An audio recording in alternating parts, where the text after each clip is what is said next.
Equal perpendicular दिया है, तो क्या सी डी ए बी को बाइसेक्ट करेगी? लॉजिक से चेक करते हैं। So good morning everyone, welcome to the math station, this is JB sir. करते हैं थर्ड क्वेश्चन सॉल्व। देखो क्वेश्चन थर्ड क्या पूछ रहा है हम लोगों से, या क्या बोल रहा है हम लोगों को, AD and BC are equal perpendiculars to a line segment AB, show that CD bisects AB। हमें ये प्रूफ करके दिखाना है। देखो मैं बताता हूँ मतलब क्या है क्वेश्चन का। हमसे बोला गया AD और BC इक्वल परपेंडिकुलर से AB के लिए। मतलब वापस समझाता हूँ कि भाई साहब AD और BC आपस में पहले तो इक्वल है, आपस में इक्वल है, और ये दोनों की दोनों लाइन परपेंडिकुलर है AB के लिए। मतलब ये दोनों की दोनों लाइन AB से ऐसी बिल्कुल स्ट्रेट खड़ी हुई है, 90 डिग्री एंगल बना रहे हैं। देखो ध्यान से, AB लाइन ये है, AD ये है, तो AD और AB एक दूसरे के परपेंडिकुलर है, 90 डिग्री बना रहे हैं। ऐसे ही BC और AB भी परपेंडिकुलर है, 90 डिग्री बना रहे हैं। ये हमें दिया है, और अब हमें प्रूफ करके दिखाना कि भाई साहब जो लाइन BC है, नहीं जो लाइन CD है, जो लाइन CD है वो AB को बाइसेक्ट कर रही है। क्या कर रही है यार? बाइसेक्ट कर रही है यार। बाइसेक्ट करने का मतलब क्या होता है? मैंने तुम्हें पहले ही बताया, जो लाइन किसी दूसरी चीज़ को बाइसेक्ट करती है तो मतलब वो बाइसेक्टर कहलाती है, और जिस चीज़ को बाइसेक्ट करती है उसको दो इक्वल पार्ट्स में डिवाइड कर देती है। अच्छे से समझाऊँ तो CD जब AB को बाइसेक्ट कर रही है, CD जब AB को बाइसेक्ट कर रही है, इसका मतलब AB को दो इक्वल पार्ट्स में डिवाइड कर दिया। कहाँ पे? जहाँ पे इन दोनों का इंटरसेक्शन है, जहाँ पे इन दोनों का इंटरसेक्शन ना, वहाँ से दो इक्वल पार्ट्स में ये वाली लाइन AB दो इक्वल पार्ट्स में बट गई, दो इक्वल पार्ट्स में बट गई।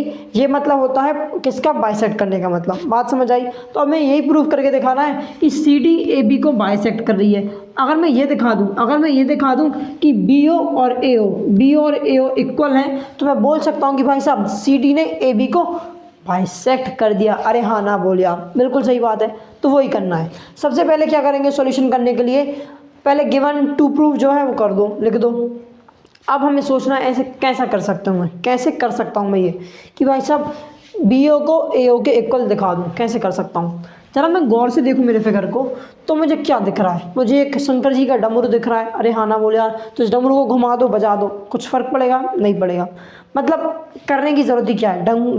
ये डमरू जहाँ दिख रहा है लेकिन है तो नहीं। अगर मैं ध्यान से देखूँ ना, तो इसमें मुझे दो ट्राइंगल दिख रहे हैं। अच्छा, ये ट्राइंगल और ये ट्राइंगल, दो ट्राइंगल दिख रहे हैं। तो अगर दो ट्राइंगल को मैं कॉन्ग्रुएंट प्रूफ कर दूं, तो मैं इन दोनों को इक्वल बता सकता हूं बाय द CPCT। अरे हाँ ना बोल यार, तो बस भाई साहब दोनों ट्राइंगल को कॉन्ग्रुएंट प्रूफ कर दो, काम खत्म हो जाएगा। ठीक है। अब यार जो चीज़ हमें दिख रही है ना ट्राइंगल में, वो हम लिख देते हैं इक्वल। फिर तीसरी चीज़ ढूंढेंगे क्या क्या होगा। अभी तक हमें क्या दिख रहा है? एक लाइन इक्वल है, और एंगल 90 डिग्री, एंगल इक्वल है। मतलब लाइन और एंगल इक्वल दिख रहे हैं, ये लिख देते हैं। तो भाई साहब किस ट्राइंगल में? In triangle AOD, and triangle BOC, यही था, BOC या BCO, कुछ भी ले लो।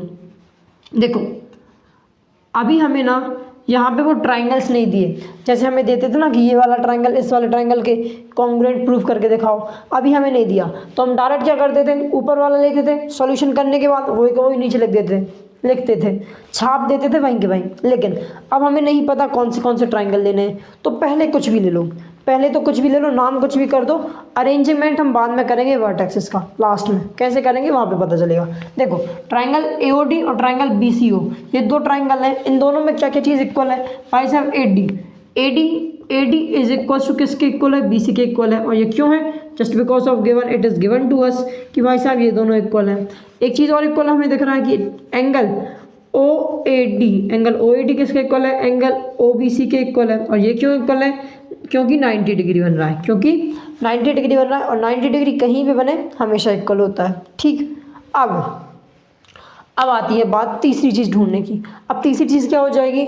हम AO को BO के इक्वल लिख देते हैं, तो बाय साइड एंगल साइड हम बोल देंगे ये दोनों के दोनों ट्राइंगल कॉन्ग्रुएंट है। अरे हाँ ना बोल यार, अब इन नालायकों, AO और BO इक्वल है, ऐसा कहीं दिया है क्या?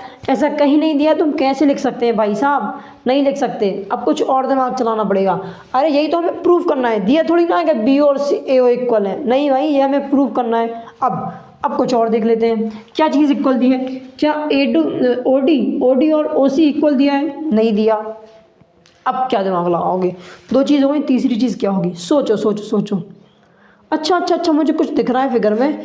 हाँ हाँ हाँ हाँ हाँ, मुझे ये बात पता है, जब दो लाइन एक दूसरे को इंटरसेक्ट करती हैं तब वर्टिकली अपोजिट एंगल इक्वल होते हैं। अरे हाँ ना बोल यार, तो यहाँ भी तो दो लाइन का इंटरसेक्शन हो रहा है, तो मतलब ये वाला एंगल और ये वाला एंगल ये भी आपस में इक्वल हो जाएंगे, इसमें कोई शक वाली बात नहीं है। अरे हाँ ना बोल यार, हाँ हो जाएंगे, हो जाएंगे तो क्या हो जाएगा, अगर हो जाएंगे तो क्या हो जाएगा मैं बताता हूँ। Bye angle angle side, bye angle angle side, angle angle side, मैं बोल सकता हूँ कि ये दोनों के दोनों ट्रायंगल कॉन्ग्रुएंट हैं। अरे हाँ ना बोल यार। So angle AOD is equal to angle BOC, क्यों, just because of vertically opposite angle, vertically opposite angle से मैं बोल सकता हूँ ये दोनों ट्राइंगल, ये दोनों एंगल इक्वल हैं। So by angle angle side, ये भी एक कॉन्ग्रुएंट क्राइटेरिया था। By angle angle side congruent criteria number 3 है ना। By angle angle side congruent criteria मैं बोल सकता हूँ कि भाई साहब triangle AOD is congruent to triangle, अब ये ट्राइंगल के जो वर्टेक्सेस हैं वो लिखना ज़रूरी है। यहाँ पे तो मैंने कुछ भी अरेंज कर दिया, BCO लिख दिया, कोई दिक्कत नहीं। अब यहाँ पे क्या लिखूँगा ज़रा ध्यान से समझना, हमने क्या लिया है AOD, देखो AOD यही था, AOD ये लिया है। क्या क्या पहले पढ़ रहा है, 90 डिग्री एंगल, फिर एंगल, स्ट्रेट लाइन, डैश, चार चीज़ है, दो चीज़ भी देखो तो कोई दिक्कत नहीं। 90 एंगल, फिर एंगल, 90 डिग्री एंगल, फिर एंगल, और फिर प्लेन साइड। यहाँ भी वही होना चाहिए ऊपर वाले ट्रायंगल में भी, 90 degree angle, plain side, dash, मतलब 90 डिग्री एंगल और angle, 90 degree angle, simple angle, 90 degree angle, simple angle, और फिर हमारी प्लेन लाइन। सो BOC क्या लिखेंगे भाई साहब, ट्रायंगल BOC के कॉन्ग्रुएंट है। क्यों है, क्योंकि यहाँ से मैच हो रहा है 90 degree angle, single angle, plain, 90 degree angle, single angle, plain line. बात समझ आई, बिल्कुल सही बात है। तो ये दोनों ट्रायंगल कॉन्ग्रुएंट हो जाएंगे। क्या हो जाएंगे यार, कॉन्ग्रुएंट हो जाएंगे। तो यही प्रूव करना था क्या, नहीं ये प्रूफ करना ही नहीं था, हमें तो कुछ और प्रूफ करना था। हमें तो प्रूफ करना था अंकल CD बाइसेक्ट्स AB, लेकिन ये तो प्रूफ कर ही नहीं पाया मैं।